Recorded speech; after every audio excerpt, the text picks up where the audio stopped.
Ivonne, bienvenida, muchísimas gracias por asistir y pues te Muchas cedo la palabra. gracias.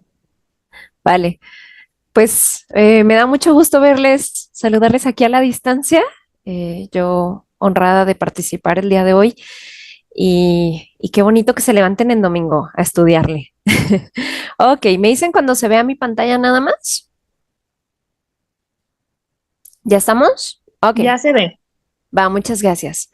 Bueno, pues mi nombre es Ivonne Corona. El día de hoy voy a presentarles eh, una propuesta de cómo conceptualizar el duelo prolongado desde una perspectiva contextual, ¿no? Para esto vamos a hacer una breve revisión conceptual sobre el duelo, sobre este nuevo diagnóstico que nos propone el DSM, que ahorita iremos viendo que no es tan nuevo, ¿no? Bueno, antes de comenzar, me gustó compartirles esta frase de la autora Rosa Montero. Nos dice ella, solo en los nacimientos y en las muertes se sale uno del tiempo. La tierra detiene su rotación y las trivialidades en las que malgastamos las horas caen sobre el suelo como polvo de purpurina. Bueno, si empezamos hablando de qué es el duelo, ¿sí? Bueno, una forma de comenzar a entrarnos en esto es revisar su raíz etimológica. Es una palabra que viene del latín, del vocablo dolus, que tal cual se traduce como dolor. Entonces, ¿qué nos dice la palabra duelo? Que tiene que haber dolor, ¿no?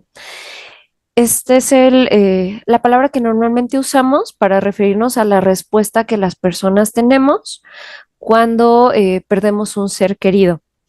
Sé que la palabra duelo en los últimos años se ha utilizado también para otro tipo de pérdidas, la pérdida de una mascota, la pérdida de el estatus social, de un trabajo y demás. El día de hoy me voy a centrar específicamente en las pérdidas por fallecimiento, porque pues es en lo que yo he centrado mi trabajo, ¿no? Y es en el donde están planteados estos estudios. También el duelo hace referencia a esta experiencia de dolor, de lástima, a la apariencia de esta aflicción o de este sentimiento que corresponde también a esta experiencia. Y la definición que a mí en lo personal me parece muchísimo más acertada es llamarle una experiencia humana, ¿sí? Normal, universal y multidimensional. Hablamos de que es universal, ya que se ha encontrado que en absolutamente todas las culturas, en diferentes momentos históricos, frente a la pérdida de un ser querido, las personas tienen una serie de respuestas emocionales, cognitivo-conductuales, ¿sí? Que giran alrededor de expresiones de dolor, ¿sí? Entonces, no importa la cultura, no importa el momento histórico, siempre ha habido respuestas frente a la pérdida de un ser querido. Incluso hay investigación muy interesante de cómo en algunas especies de mamíferos también se presentan respuestas frente a las pérdidas, respuestas emocionales, ¿no? Los elefantes, por ejemplo, hay una respuesta en la que evidentemente hay una expresión de dolor frente a la pérdida de un miembro de su comunidad, ¿no? O de su manada. Y estamos hablando de que esta respuesta, esta experiencia es normal, ¿sí? Porque la idea es que no le patologicemos, que no intentemos medicarle, ¿no? Que le entendamos como parte de lo que todos los seres humanos o la mayoría de seres humanos vamos a vivir en algún momento de nuestras vidas. Es multidimensional porque nos afecta en múltiples dimensiones de nuestra vida, ¿no? ¿A qué me refiero con esto? No solo va a afectar la parte emocional, la parte conductual, ¿sí? También va a afectar el entorno social de la persona, le va a implicar retos a nivel personal. Hay personas que las pérdidas les tocan tanto que incluso les lleva a cuestionar su lugar en el mundo. Ay, Osvaldo, fuiste tú el del micrófono. Te voy a mutear. Ok, vale, perdón. Eh, entonces, les llega a cuestionar incluso su lugar en el mundo, sus creencias religiosas, ¿no? Entonces, eh, nos va a trastocar en muchos aspectos de la vida, ¿no? Entonces, esto es a lo que le vamos a llamar duelo. Va a haber múltiples respuestas, algunas de ellas puede que ustedes ya las conozcan, algunas incluso se han tratado de clasificar en algunos modelos explicativos, ¿sí? Aquí lo que nos encontramos en investigación es que, pues la verdad no hay una sola forma de vivir el duelo. Incluso una misma persona en diferentes momentos de su vida va a vivir los duelos de manera diferente. Yo podría decirles, yo, Ivonne Corona, pude haber vivido el duelo por el fallecimiento de mi papá a mis 19, 20 años de una forma muy distinta de lo que después pude vivir el duelo por el fallecimiento de un abuelo, ¿no? Siendo la misma persona, pero hay diferentes relaciones, implica diferentes cambios, ¿sí? Entonces, el que yo tuviera cierta edad también va a afectar en el cómo le proceso. Eh, el que haya más estresores en el momento de la pérdida también puede hacer que el duelo sea más o menos difícil, ¿sí? Lo iremos extendiendo ahorita. Entonces, ¿a qué quiero llegar con todo esto? Que esta multiplicidad de respuestas, ¿sí? Y lo variable que las vamos a notar no tiene por qué alarmarnos como que algo raro o anormal está pasando. Incluso en el pasado se creía que si no había una respuesta evidente, una respuesta emocional, la persona estaba teniendo un duelo pausado o congelado. Y lo que se ha encontrado actualmente es que la verdad este no es ningún predictor de que vaya a haber complicaciones. Hay personas que simplemente su respuesta emocional no es muy intensa o no cae dentro de lo convencional, lo que socialmente estamos acostumbrados a ver, y no por eso está mal, ¿no? Y no por eso es que la persona está en negación o está evitando, no, la verdad es que este no es el predictor.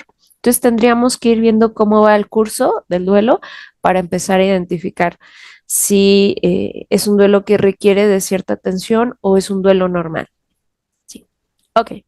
Bueno, ahora si nos vamos a definiciones de acuerdo al DSM, ¿sí? Se ha clasificado el duelo normal o regular, por así decirlo, como duelo no complicado.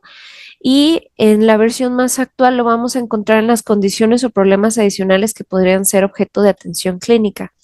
A mí me parece que al menos en esta sección la APA hizo un muy buen trabajo en la descripción del duelo, porque nos empieza diciendo, es una reacción normal, ¿sí? Es la reacción eh, frente a la pérdida, va a tener síntomas que podrían ser los que usualmente identificamos como un episodio depresivo mayor, pero no es tal, ¿sí? Es decir, esta distinción de se puede parecer, puede tener muchas cualidades como un episodio depresivo mayor, pero no es un episodio depresivo mayor, me parece una aclaración que se necesitaba, ¿sí?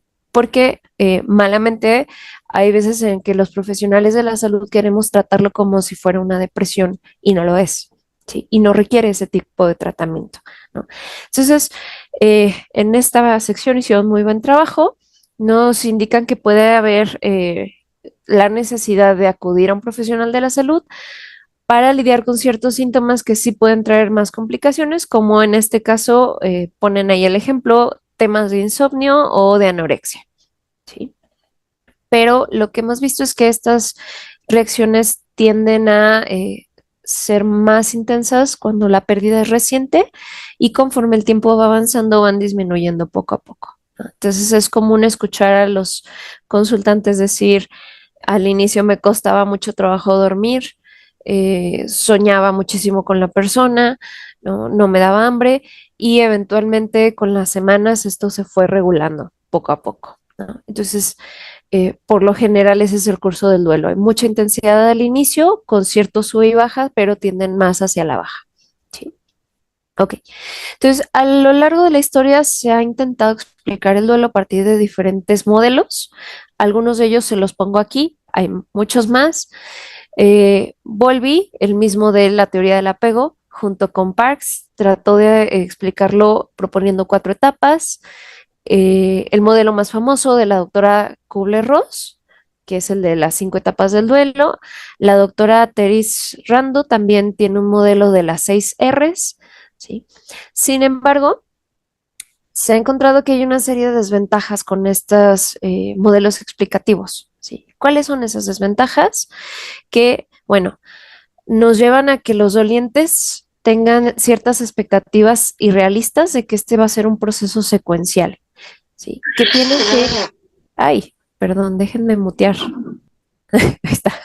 Ok, se prendió por el micrófono. Eh, puede crear esta expectativa en los dolientes de que tienen que ir pasando por cada una de estas etapas y van a ir en ese orden. Y que entonces, si no estoy llevando ese orden en mis reacciones, algo está mal conmigo. ¿Sí? Y esto se lo digo incluso por experiencia profesional. Me ha tocado que personas digan, es que nunca estuve enojada, entonces creo que me salté esa etapa y por eso vengo contigo, Ivonne, ¿no?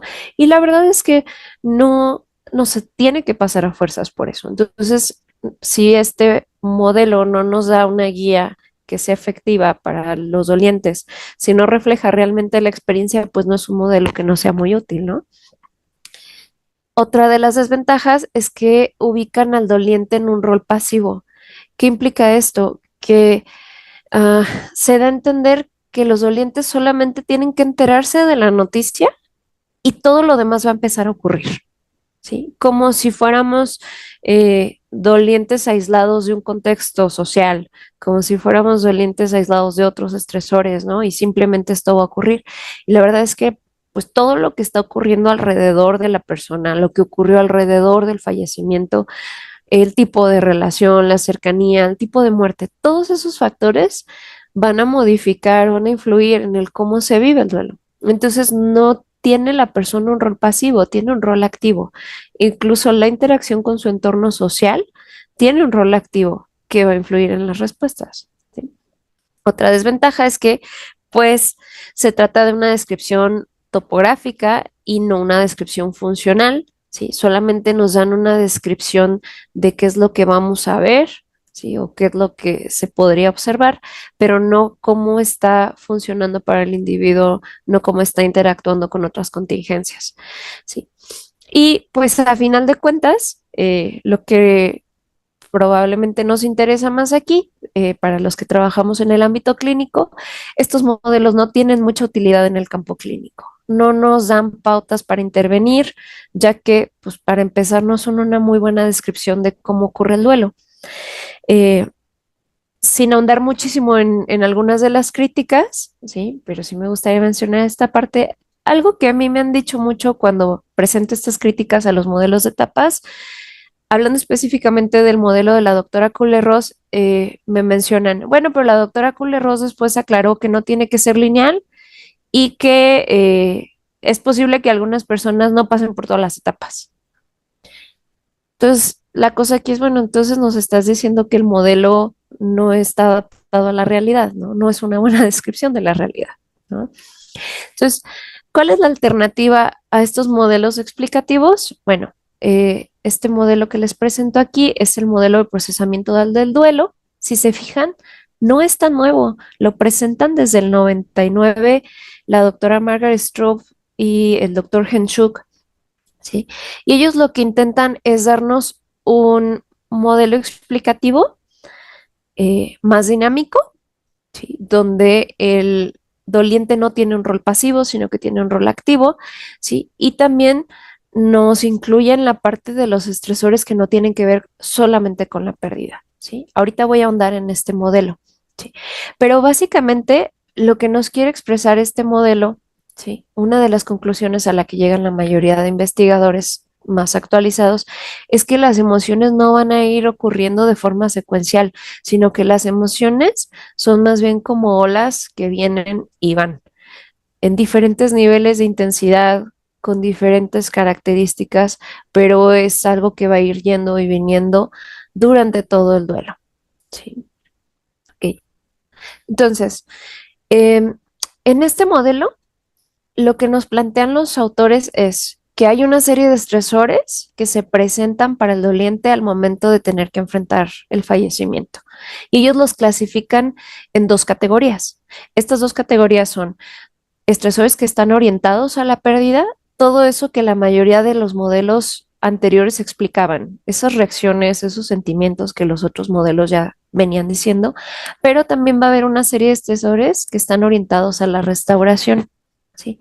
Entonces, cuando una persona pierde a alguien, no solo tiene que adaptarse a que esa persona ya no va a estar, a que el ser querido ya no va a estar y eso duele, también tiene que adaptarse a un entorno en el que la persona ya no está, en el que se requiere que haga cosas distintas y en el que tiene que hacer modificaciones que van a generar también malestar, ¿sí? No solo es el malestar de la pérdida o el estrés de la pérdida, también es el malestar y el estrés de todo eso nuevo que tengo que hacer y que quizá antes no tendría que haber hecho, ¿sí?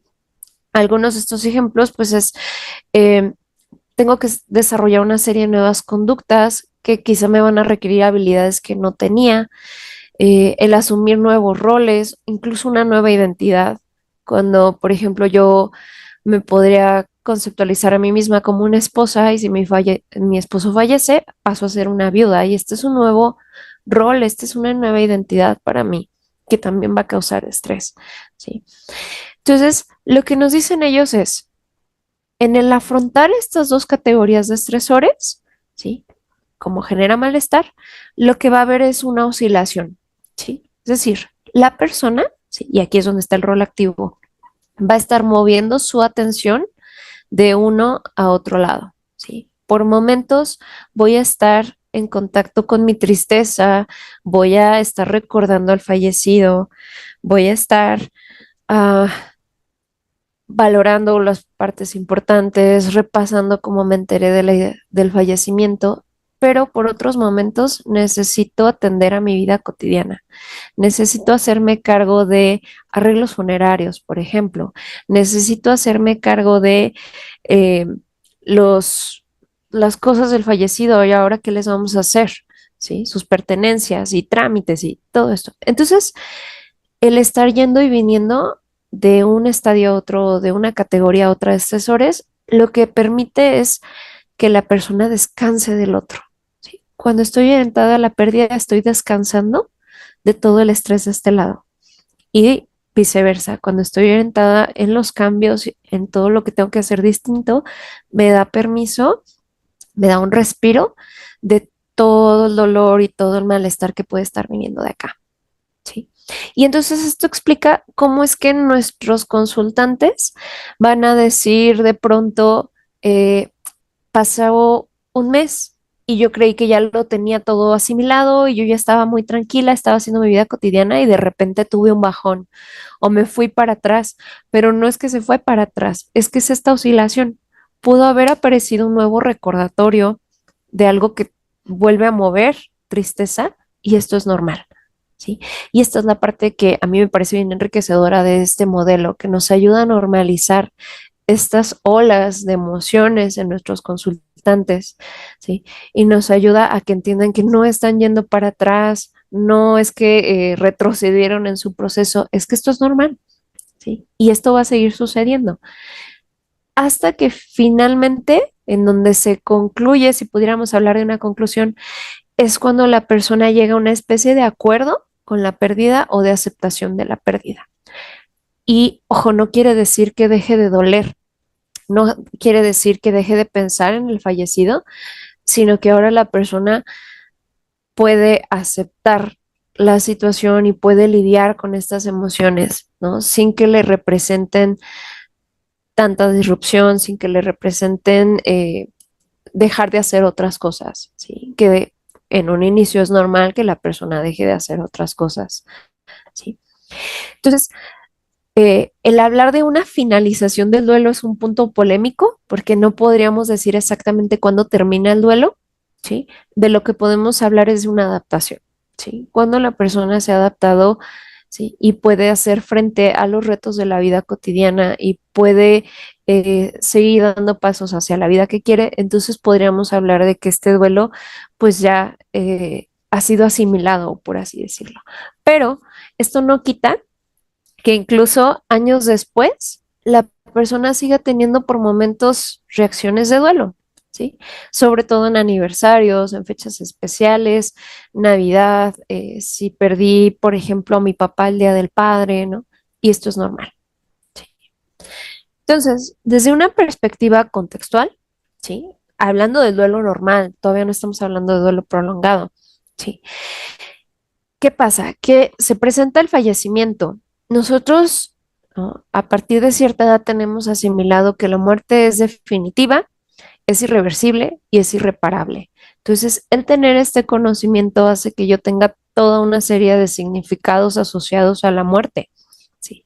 Entonces, ¿qué pasa? Que se establece una relación entre esta serie de significados y mi ser querido, ¿sí? Es decir, antes de que falleciera yo podía recordar a mi abuelo de cierta manera y podía llamarle y podía ir a visitarlo, ¿no? Y no había mayor tema.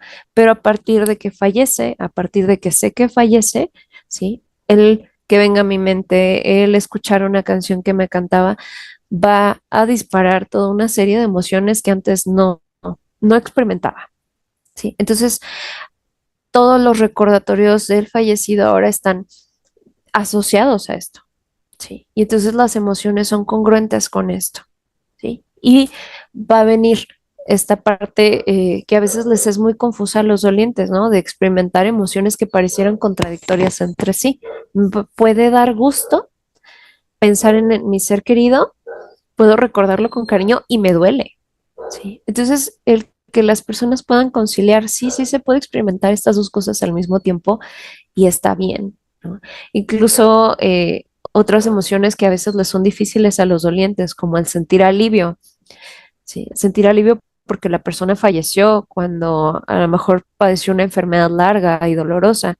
Puedes sentir alivio, puedes incluso alegrarte de que ya no esté y que te duela al mismo tiempo, ¿no? Y sí, sí hay personas que a veces se alegran del fallecimiento, ¿no? Aunque se escuche feo cuando la relación era complicada, cuando había violencia en la relación, pueden existir estas dos emociones que parecieran contradictorias al mismo tiempo. Sí. ¿Y qué pasa? Que también nuestro día a día, las actividades cotidianas van a estar evocando una y otra vez emociones difíciles y nuevas que la persona pues, no estaba experimentando antes, ¿no?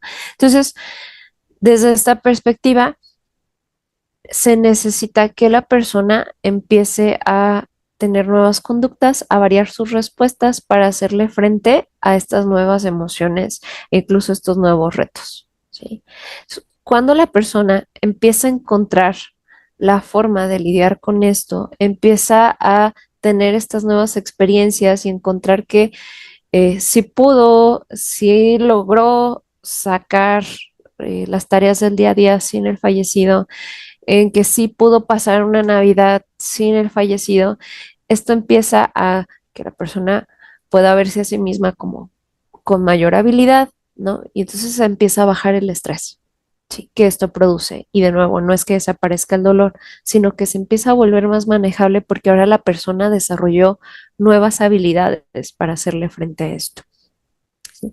Entonces, frente a la pérdida, tenemos dos necesidades principales, ¿sí? Lidiar con las reacciones que son congruentes con la pérdida y realizar los cambios para adaptarnos a este nuevo contexto en el que el fallecido ya no está, ¿no? Entonces, si habláramos desde la terapia de aceptación y compromiso, mm, una propuesta para acompañar al doliente podría clasificarse considerando estas dos categorías de estresores, ¿sí? Y ojo, aquí estoy hablando de acompañamiento cuando el duelo todavía es reciente, ¿no?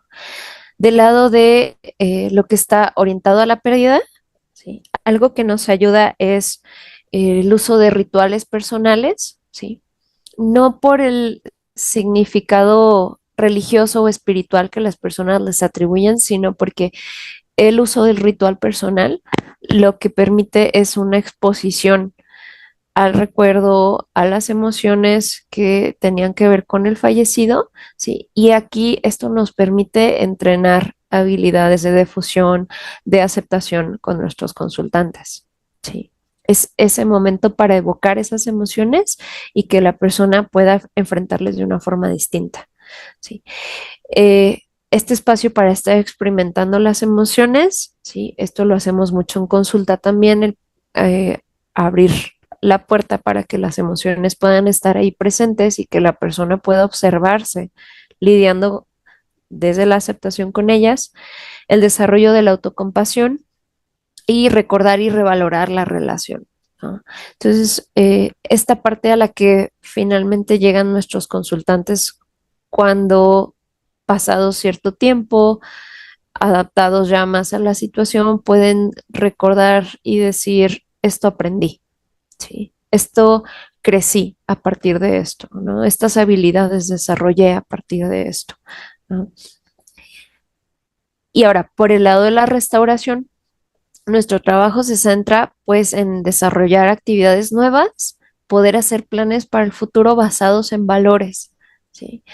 Esta atención a otras relaciones significativas y que la persona pueda seguir teniendo conexiones importantes con otras personas, ¿sí? Después de haber perdido a alguien muy importante, y también el asumir nuevos roles y una nueva identidad, ¿no? El integrar eso en el concepto que tiene de sí mismo o de sí misma.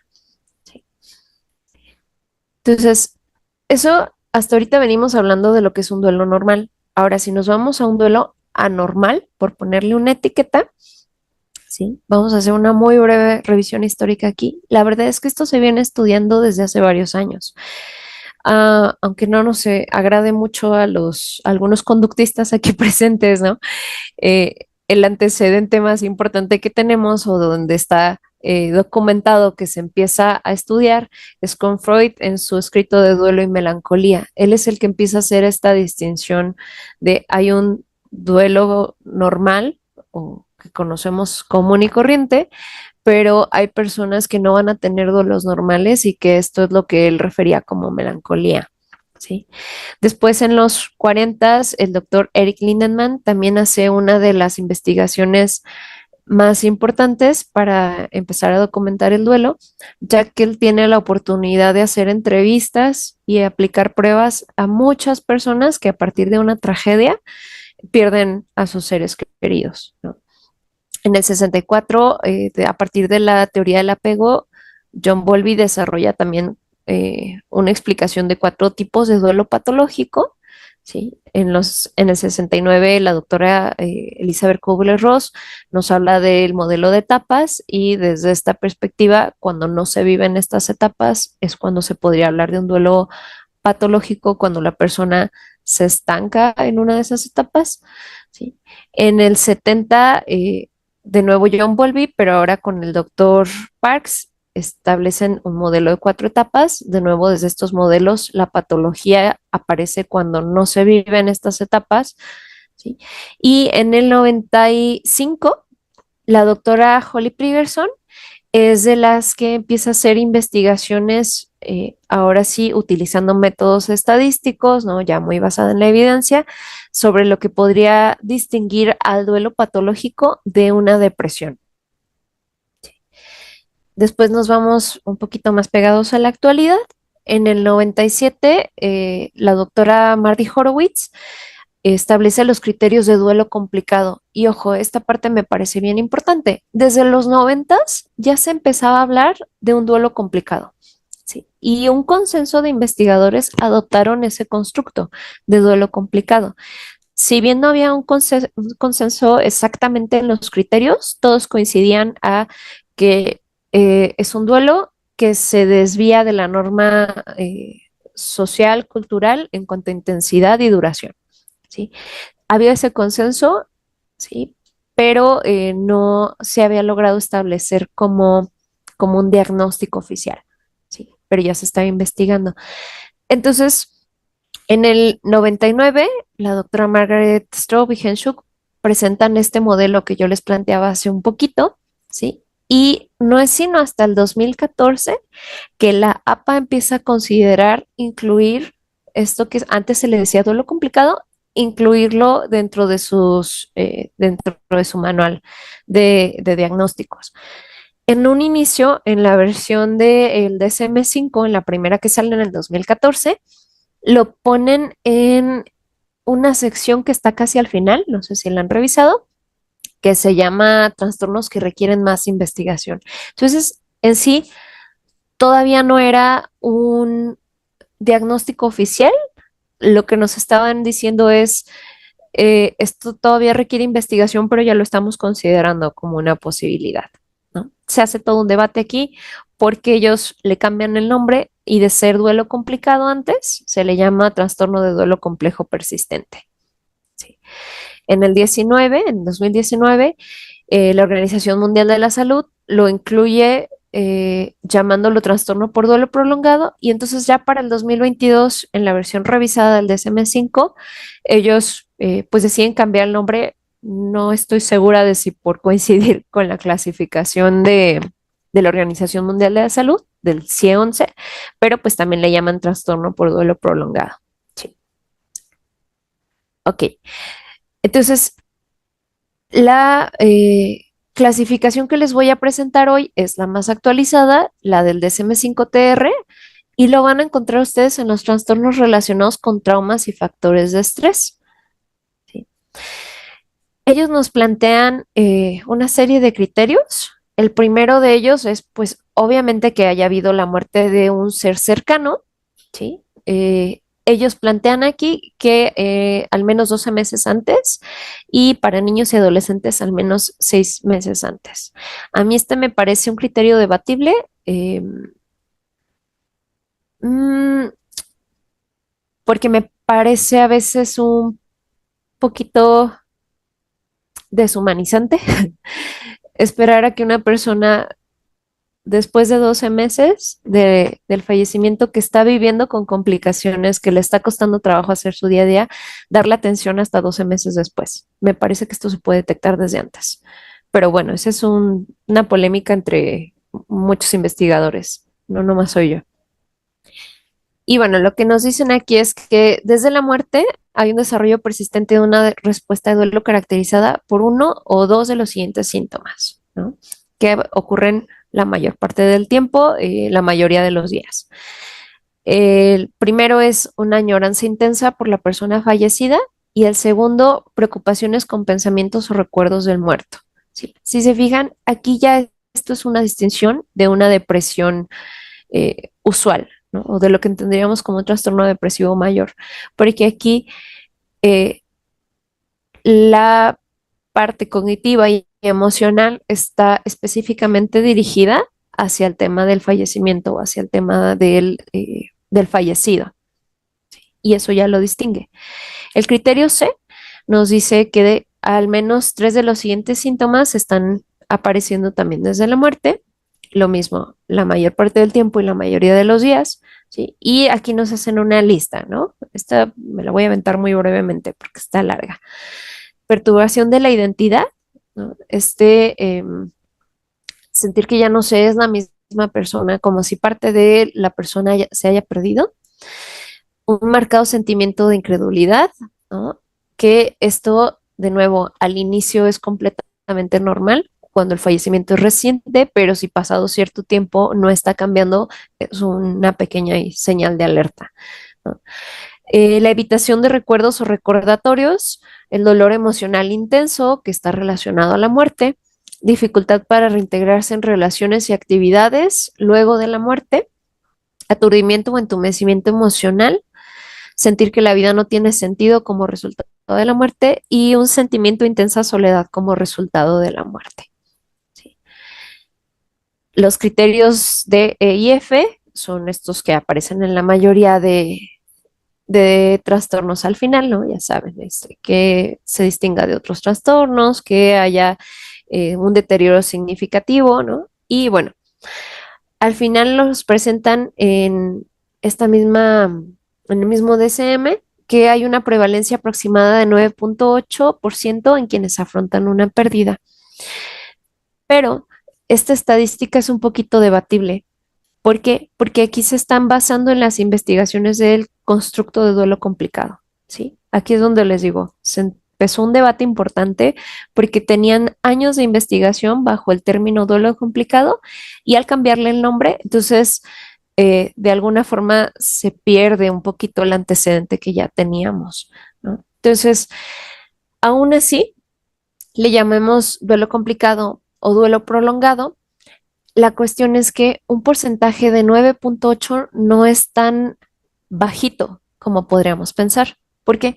Porque si pensamos en cuántas personas se ven afectadas por una sola muerte, ¿sí? Imagínense, fallece una persona y se afecta a la pareja si es que la tenía, a en el núcleo familiar, a la familia extensa, a los amigos, a los compañeros de trabajo, a veces hasta el vecino, ¿sí? Entonces, ¿cuántas personas se van a ver afectadas por la muerte? Y si decimos, de todas esas personas que pasaron o que vivieron un duelo, hay una posibilidad de que el 9.8 desarrollen un duelo prolongado, no es tan poquito, ¿sí? No sé si hace sentido esta parte. ¿Sí? Y bueno, ya para finalizar con las aclaraciones conceptuales, la única diferencia significativa que hay en la definición del CIE-11 es que ellos sí tienen un criterio de 6 meses, tanto para adultos como para niños, y ellos además especifican que hay una incapacidad para sentir emociones positivas, ¿sí?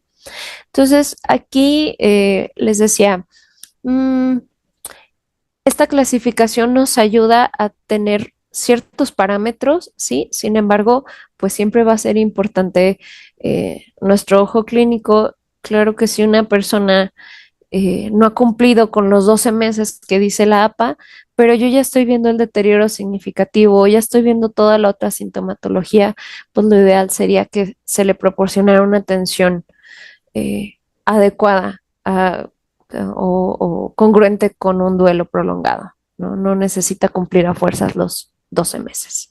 ¿Sí? Bueno, entonces, ahora si nos vamos desde la perspectiva de la terapia de aceptación y compromiso, ¿sí? En términos generales, en terapia de aceptación y compromiso nos dicen pues, que el dolor es una condición humana, normal, con la que todos vamos a lidiar en algún momento. Ojo, aquí hablando del dolor en general, no solo del dolor por el fallecimiento de alguien, ¿sí?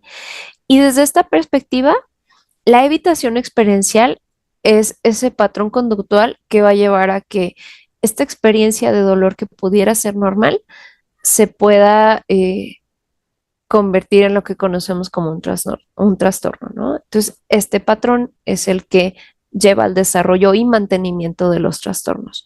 Si hablamos aquí específicamente del duelo, pues sería el patrón que lleva a el desarrollo del duelo prolongado, ¿sí? Entonces, ¿a qué nos referimos con esta evitación experiencial?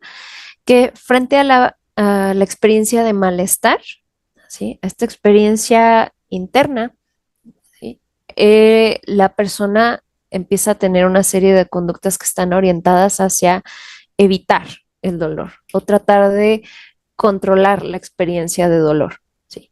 Que tienen efectividad a corto plazo, pero que tienen consecuencias a largo plazo. ¿Sí? Ahora, si lo vemos específicamente en el duelo, ¿sí? Les voy a poner aquí un ejemplo, considerando también el modelo de procesamiento dual, ¿sí? Entonces, frente a la pérdida, la persona va a tener una serie de experiencias dolorosas, difíciles, que generan malestar relacionados con la pérdida y con la restauración, ¿no? Ponemos un ejemplo, los recuerdos del fallecido que me pueden traer dolor y tristeza y los cambios en el contexto que me podrían generar ansiedad, dudas sobre mí misma, etcétera, etcétera. Sí. Entonces, todos estos son estímulos que son aversivos para la persona. Experimentarlos no es algo agradable, evidentemente. Sí. Entonces, aunque sean normales, va a haber personas que frente a estos estímulos aversivos van a tener una serie de conductas que tienen la función de evitación o de escape. ¿Sí? Para los que ya están un poquito más familiarizados con el análisis funcional de la conducta, pues entenderán que esto tiene un efecto de reforzamiento negativo. ¿Qué quiere decir? Que se vuelve cada vez más probable que frente a estas experiencias, frente a estos estímulos aversivos, la persona vuelva a tener este tipo de conductas con esta función. ¿Por qué? Porque a corto plazo le funcionan, hay una regulación, ¿sí? Aunque no es la regulación más adecuada, hay una disminución del malestar, ¿sí? Y entonces eso hace que la persona recurra y recurra a la conducta, ¿sí? Un ejemplo sería, ¿sí? Si yo soy una persona en duelo y mis amigos me preguntan por lo que ocurrió, ¿no? Me preguntan que cómo he estado, que cómo estoy lidiando con esto, pues eso me puede a mí evocar una serie de sensaciones, emociones, recuerdos que me lastiman, ¿sí? Que me son incómodos. Puedo venir el recuerdo y puedo hasta tener esta sensación de ahogo, este típico nudo en la garganta que nos dicen nuestros consultantes, ¿no? Y entonces, frente a eso puedo tener una conducta como voy a cambiar el tema, voy a terminar la conversación, ¿no? En el momento me ayuda, disminuye mi malestar, ¿sí? Ya no tengo que seguir experimentando esto por tanto tiempo, ¿sí? Pero si los amigos continúan preguntando, puede que incluso yo tenga ya ahora otro tipo de conducta, ¿sí? Que sea, por ejemplo, quedarme en casa y evitar a mis amigos, ¿sí? No quiero que me pregunten, no quiero tener que explicar cómo estoy, qué está pasando, entonces ya mejor me aíslo. Y esto lo vemos mucho en las personas con duelo prolongado, ¿sí? Empiezan a tener conductas de aislamiento para no tener que afrontar esto, ¿sí? Pero entonces, considerando lo que planteábamos hace unas diapositivas, corto plazo funciona, largo plazo, ¿sí? Está la persona también perdiendo de el contacto con otros, se está perdiendo de experiencias que pudieran ser gratificantes, que pudieran traerle incluso una distracción del dolor, ¿no? Una distracción más sana, ¿sí? Se está perdiendo de experiencias que le permitirían adaptarse a la vida después de, ¿sí? Y entonces la persona se queda ahí, ¿no? De nuevo reexperimentando todavía esto, ¿no? Porque, de nuevo, tienen efecto a corto plazo, no a largo plazo, entonces no se va a deshacer de esto. Esto va a seguir apareciendo por una u otra razón, ¿sí? Ahora, si nos vamos del lado de la restauración, algo que a lo mejor me toca hacer, tengo que acomodar las cosas del fallecido, ¿no? Eventualmente, ¿no? Tampoco es recomendable hacerlo el primer día que la persona falleció, pero eventualmente tengo que acomodar sus cosas, su ropa, sus pertenencias personales, ¿no? Y eso implica pues también experimentar cierta tristeza, cierto dolor, ¿no? Implica, dicen los dolientes, hacer esto real, ¿no? Esto hace real la pérdida. Entonces, al ser esto algo aversivo, pues también empiezan a posponer y a posponer y a posponer. Y entonces nos encontramos con que algunos dolientes ya ha pasado hasta un año, 2 años y siguen teniendo todas las cosas del fallecido ahí y no han movido absolutamente nada, ¿no? Incluso en alguna ocasión me tocó conocer a alguien que tenía 15 años con las cosas guardadas, ¿no? Por no hacerle frente a esto, ¿sí? Y entonces, de nuevo, lo mismo, ¿no? Tiene una función de evitación o escape, ¿sí? Pero el pendiente sigue estando ahí, ¿sí? Sigue siendo algo que la persona a lo mejor necesita pasar por eso, ¿no? Necesita darle un acomodo a esas cosas, ¿sí? Entonces, si estos patrones de evitación experiencial se mantienen a lo largo del tiempo, pues empiezan a tener una serie de consecuencias que en el caso del duelo son que hay una dificultad en la aceptación del fallecimiento. ¿Por qué es esto? Porque si la persona experimenta el dolor, el recuerdo, ¿sí? Se queda, se permite experimentarlo, ¿no?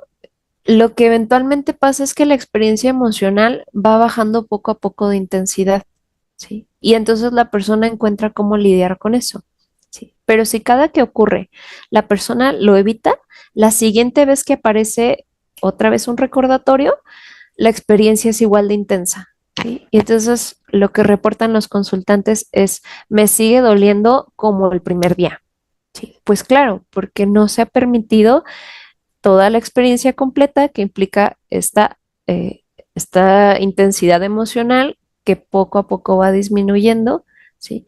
Y que la persona entonces va encontrando la forma de lidiar con ella, ¿sí? Entonces, eso es lo que hace que las personas les cueste trabajo aceptar el fallecimiento, ¿no? Porque sigue sintiéndose como si acabara de ocurrir, a pesar de que ya han pasado muchos meses o a veces años, ¿sí?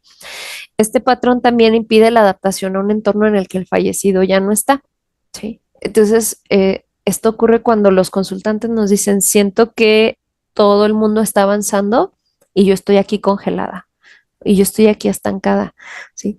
Sí, porque no se ha permitido empezar a hacer cosas nuevas, adaptarse a este nuevo entorno, acoplarse a esta es mi nueva vida cotidiana y entonces al hacer ese contraste con cómo van los demás, con qué más está ocurriendo, viene esta sensación de estar estancado o estancada, ¿no? Porque pues tal cual no está existiendo la adaptación. Y esta es de las partes más importantes y que por eso a veces nos lleva a confundirlo con una depresión. Hay una restricción al acceso a experiencias agradables. Esos reforzadores positivos que podrían ayudar a que el estado de ánimo se estabilice o que esto sea incluso más llevadero, ¿sí? A que la persona eh, pueda por momentos no sentir tan intenso el dolor, ¿sí? Si está en un patrón de evitación, ¿sí? Pues también se está restringiendo de tener otras experiencias que pudieran ser agradables y que le pudieran beneficiar para la adaptación, ¿sí? Entonces, ¿qué pasa? Que ya no solo está lidiando con la pérdida del ser querido, sino también está lidiando con la pérdida de su propia vida, ¿sí? De sus amigos, de sus otros seres queridos, de las cosas que antes le gustaba hacer y disfrutaba, también eso se empieza a perder, ¿sí? Entonces, ahí es cuando entonces terminamos con una persona con un duelo prolongado o lo que antes se le llamaba duelo complicado, ¿sí? Y sobre esto hay una investigación, este es un metaanálisis que hacen ISMA y espero que se diga así, y Stroke.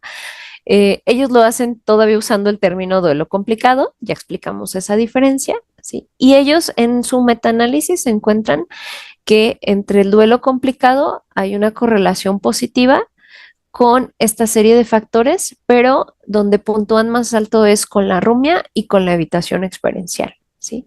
Y ojo, esta investigación está hecha no desde una perspectiva contextual ni desde la perspectiva de terapia, aceptación y compromiso. Ellos están utilizando toda una serie de investigaciones y sobre eso hicieron el metaanálisis.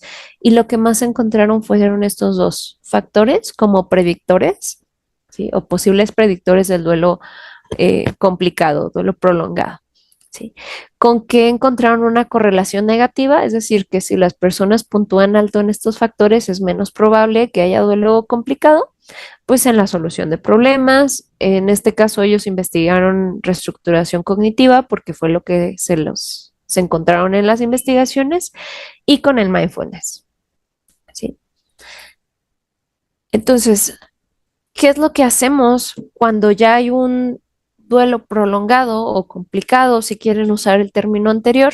Bueno, desde la perspectiva de la terapia de aceptación y compromiso, y citando un poquito aquí a Skinner, Skinner nos dice, la discriminación de su propio comportamiento es clave para cambiar su propio comportamiento, ¿sí? Entonces, al inicio, nosotros como terapeutas lo que hacemos es invitar al consultante a que empiece a prestar atención a las consecuencias que su conducta le está trayendo, las consecuencias de esto de patrón de evitación, ¿sí? Para que entonces pueda tomar mejores decisiones, ¿sí?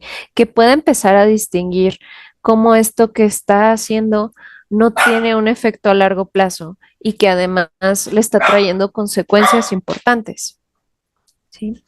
Esto que en ACT le llamamos desesperanza creativa, ¿sí? Ok, entonces la intervención para el duelo prolongado, ¿sí? Desde ACT, bueno, primero tenemos el objetivo general que tiene la terapia de aceptación y compromiso, que es generar flexibilidad psicológica. En este caso, estamos buscando disminuir las conductas de escape y evitación que son incompatibles con la aceptación del fallecimiento y la adaptación al contexto actual, ¿sí? Y desarrollar e incrementar las conductas necesarias para la adaptación al contexto actual, ¿no? Entonces, que la persona pueda hacer esas cosas nuevas que ahora necesita hacer y que no ha podido hacer, para que pueda seguir avanzando, ¿no? Hacia una vida que le sea valiosa o que pueda comenzar a avanzar hacia una vida que le sea valiosa. ¿A qué me refiero con esto? ¿Sí? Que muchas veces las personas, ay, ya vi los mensajes, perdón, ahorita ya estoy por cerrar.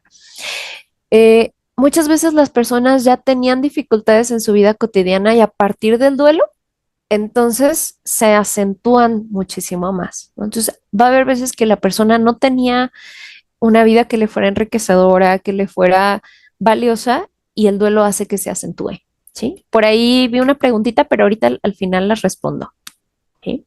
Ya estoy por cerrar. Ok, aquí solamente voy a plantear una serie de recomendaciones para los profesionales de la salud. Evaluar funcionalmente cada caso. Me pasa un montón que en los talleres que doy luego me hacen preguntas de, oye, si la persona sigue teniendo las fotos y las ve todos los días, entonces es duelo prolongado, no lo sé, ¿no? No lo sé porque tendría que haber un análisis funcional para ver si en ese caso para esa persona esto tiene una función de evitación o puede incluso tener una función orientada hacia valores, ¿sí? Hacia la aproximación, hacia algo que les es valioso. ¿Sí? Entonces, no caigamos en descripciones topográficas, tenemos que hacer una evaluación funcional. ¿Sí? Hay que priorizar la validación y la relación terapéutica, cuidar mucho el lenguaje, ¿sí? Hablar de adaptación en lugar de superación, de integrar en lugar de dejar ir, dirigir nuestras intervenciones hacia el desarrollo de habilidades y estrategias más funcionales de forma experiencial. En la terapia de aceptación y compromiso, no vamos a platicarle a la persona de lo que tiene que hacer. Vamos a ayudarle a que pueda desarrollar y experimentar en sesión esas habilidades para que entonces las pueda generalizar a otros contextos. ¿Sí? Y bueno, aquí dejamos una cita del doctor Ray Owen, nos dice, no estamos tratando el duelo, estamos ayudando a personas a encontrar una forma de vivir lo mejor posible en presencia de su duelo. ¿Sí? Ok, vale. Osvaldo, ¿puedo extenderme un minutito y ya? Nada más para hacerles una serie de sugerencias. De todos modos, les comparto la presentación. Bueno, les dejo aquí algunas lecturas sugeridas, algunas de ellas específicamente de duelo. De Acta en Duelo hasta ahorita, pues sabemos, tenemos dos publicaciones, al menos las que conozco hasta ahorita. Una es el manual que desarrollamos en 2017, bueno, publicamos en 2017, el doctor Cruz, el doctor Reyes, que lo tuvieron el día de ayer, y su servidora. Y hay este pequeño librito de Ruth Harris. Este es más de autoayuda, pero está basado en terapia de aceptación y compromiso y me parece muy relevante. ¿Sí? Estos son los dos que se han publicado ahorita desde terapia de aceptación y compromiso. Y el día de hoy me tomé la libertad de recomendar cosas que no son de psicoterapia, pero que me parecen importantes para quienes estamos interesados en el tratamiento del duelo. ¿Sí? A mí me parece bien importante que desarrollemos una sensibilidad y que tengamos conocimiento de la experiencia interna, ¿sí? De la variedad de experiencias internas. Entonces, esto es de literatura, pero me parecen buenísimos. Rosa Montero, La ridícula idea de no volver a verte. Brenda Navarro, Ceniza en la boca, y este que lo acabo de terminar y es una preciosura, ¿sí? El de Lo que no tiene nombre, de Piedad Benet. No, no tienen pierde y nos ayuda mucho a entender cómo se vive el duelo de manera personal. Y ahora sí, ya con esto cierro. Con una frase que cierro la mayoría de mis conferencias. Estar presente, completamente presente y completamente humano con la otra persona es curativo en sí mismo, de Gellert Grenberg. ¿Vale? Ok, y con eso cerramos, ¿vale? Ok. Muchísimas gracias, Ivonne. Qué preciosa presentación. Muchas gracias por acompañarnos el día de hoy. Voy a dejar espacio para un par de preguntitas, si me lo permites, Ujú. Eric. Em, Del foro aquí presente, ¿tenemos alguna pregunta para la maestra Ivonne? Hablen ahora o callen para siempre, porque si no, pasamos a la pregunta que tenemos acá en el chat. Nos Ajá. dice Ivonne, Elisa, ¿la activación conductual también sería bueno para estos pacientes? No. Bueno, sí, pero no. ¿Qué pasa? Que les decía hace rato, es que esto no es una depresión, ¿sí? Entonces, el problema de si yo quiero empezar interviniendo con activación conductual es que la persona no tiene habilidades para hacerle frente a las emociones relacionadas con, o a toda la experiencia interna relacionada con el duelo, ¿sí? Entonces, tendríamos primero que ayudarle a desarrollar habilidades de aceptación, ¿sí? De difusión, si lo queremos ver desde la terapia de aceptación y compromiso, para que la persona pueda experimentar de otra manera sus emociones sin que empiece a tener conductas de evitación. El riesgo que corremos si de entrada queremos meter activación conductual es que esa activación conductual tenga una función de evitación. ¿Sí? Y entonces no estamos haciendo a la persona más hábil para lidiar con la experiencia del duelo la estamos haciendo más hábil para seguirla evitando. ¿Sí? Y ese fue el problema inicial. ¿Sí? Entonces, primero necesitamos trabajar la aceptación y el lidiar con esa experiencia antes de poder redirigir a la persona hacia retomar actividades que dejó, ¿sí? Hacia estas fuentes de reforzamiento positivo, como lo plantean en terapia de activación conductual. Espero que esto responda a la pregunta. Ujú. Muy Y hay bien. una manita levantada. Sí, Adriana tiene una pregunta. Adriana, adelante. Hola Adriana, buen día. ¿Qué tal, Ivonne? Buenos días. Muchísimas gracias. La verdad es que fue muy enriquecedor escucharte. Yo honestamente no trabajo con duelo, pero me parece muy, muy importante, ¿no? Esta parte. Lo que sí me quedaron dos dudas. Ujú. ¿Qué pasa cuando la persona, no lo sé, es como lo estoy entendiendo, en lugar de evitar el malestar, se genera malestar a partir de la rumia, ¿sí? Ujú. Pensando en todo lo que la otra persona que ya falleció le hizo, todas estas cosas, Ujú. por decirlo de alguna forma, malas, ¿no? Que experimentó Sí. o desagradables, y entonces ves que ya tiene meses, ¿no? Dándole vueltas a me hizo Ujú. y no suelta. En esa Sí. parte, ¿también se puede hablar de evitación o estamos hablando de otro proceso? Esta es, bueno, depende del autor que leas. Esta es una forma de evitación, ¿no? O algunos autores sí han puesto la rumia como una estrategia dirigida a tratar de controlar, ¿sí? Ok, ok. Entonces, esta me parece una muy buena pregunta, Adriana, porque cuando empezamos a trabajar con aceptación, algunos dolientes piensan que el estar en contacto con las emociones significa estar piense y piense y piense y piense en la situación. Pero ese proceso cognitivo de rumia, ¿no? De estar como repase y repase y repase, en realidad tiene una función de intentar controlar, ¿sí? Ok, Hay algo que ocurrió que no me gusta y lo voy a pensar un montón para ver cómo lo pude haber hecho diferente, ¿sí? Entonces, eso, aunque sí hay un contacto con emociones difíciles, no son las emociones primarias, por así decirlo, o que inicialmente vienen con el duelo, ¿sí? Entonces, se tiene que hacer un abordaje para la rumia. ¿Sí? Desde terapia de ok. aceptación y compromiso hay algunas propuestas para el trabajo con rumia, ¿sí? Pero sí es bien importante trabajar eso porque entonces pudiera el consultante estar confundiendo rumia con aceptación por el hecho de que se siente mal al estar piense y piense. Claro. Y la otra duda que me quedó es, y más o menos ahorita respondiste con lo que comentabas, Ajá. la parte de la aceptación, ¿no? ¿Qué pasa cuando la persona se hace una idea, Ujú. ¿no? De, no sé, por ejemplo, es que mi mamá, no puedo vivir sin mi mamá, era muy buena, me escuchaba, no sé qué, y entonces tú te das cuenta de que realmente no era esa la interacción que tenía con su mamá, sino que crea como esta Ujú. expectativa o esta idea de cómo Ujú. era, ¿no? Aunque en realidad no era así.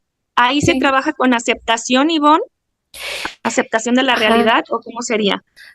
Mira, aquí no es necesario que te bronques con el doliente, ¿no? Esto pasa mucho y creo que hasta socialmente lo decimos, ¿no? Que cuando se mueren todos son santos, ¿no? Entonces, que se les empieza a idealizar de cierta manera, ¿no? Entonces, si la persona lo está conceptualizando de esa manera, no tendríamos por qué bronquearnos ahí porque pudiera más bien afectar nuestra relación terapéutica, ¿sí? Entonces, la idea aquí es que la persona pueda aceptar la pérdida de esa persona, ¿no? Y quizá algo que ayuda mucho también es el replantearse, bueno, si la persona ya no va a estar aquí físicamente, ¿sí? Puede seguir siendo ese referente para ti, ¿no? Que es esto que en muchos libros se le llama como recolocar al fallecido, ¿sí? ¿Qué significa? Que aunque la persona ya no esté físicamente aquí, puedo seguir teniendo de alguna manera una relación con, y eso no es patológico, ¿no? Siempre y cuando yo pueda seguir teniendo contacto con otros y haciendo mi vida, ¿no? Entonces, pasa mucho que la persona se vuelve un referente, ¿no? De que me siento mal, tengo un mal día, bueno, ¿qué diría mi mamá? Y hay dolientes que incluso se dan el momento de platicarles, por así decirlo, ¿no? Como ir a la tumba o ver la foto y platicarles, y esto no es patológico, ¿sí? Si a la persona en ese momento le sirve como una forma de eh, estar en contacto con sus emociones, de desahogar y tener un contacto de nuevo con el vínculo, y después de eso puede seguir continuando con su vida, no tendríamos por qué patologizarlo. Ok, perfecto, Sí, Iván. Te agradezco vale. muchísimo, de verdad, la charla, muy, muy interesante. También te agradezco las referencias, porque creo que por ahí podríamos ahondar un poco más en todo esto Claro que que nos sí. compartiste. Sí, Muchísimas gracias. y les dejo mi contacto por ahí. Si en algo les puedo ayudar, mándenme un correo, ténganme paciencia, sí respondo. A veces me tardo, pero sí respondo. ¿Vale? Muchísimas Ok, gracias, Ivonne. Gracias por toda tu apertura, por la charla, ¿no? Muy enriquecedora. Creo que todos podemos aprender muchísimo de ti. Ya tuvimos a Ivonne en algún momento aquí en Los Mochis, en CIDEPS, así que pues te extrañamos. Y sí. pues de nuevo, gracias por aceptar nuestra invitación, Ivonne. Ahí Muchas te gracias a mandamos un ustedes. súper apapacho. Un abrazote, qué gusto volverles a ver. Igualmente.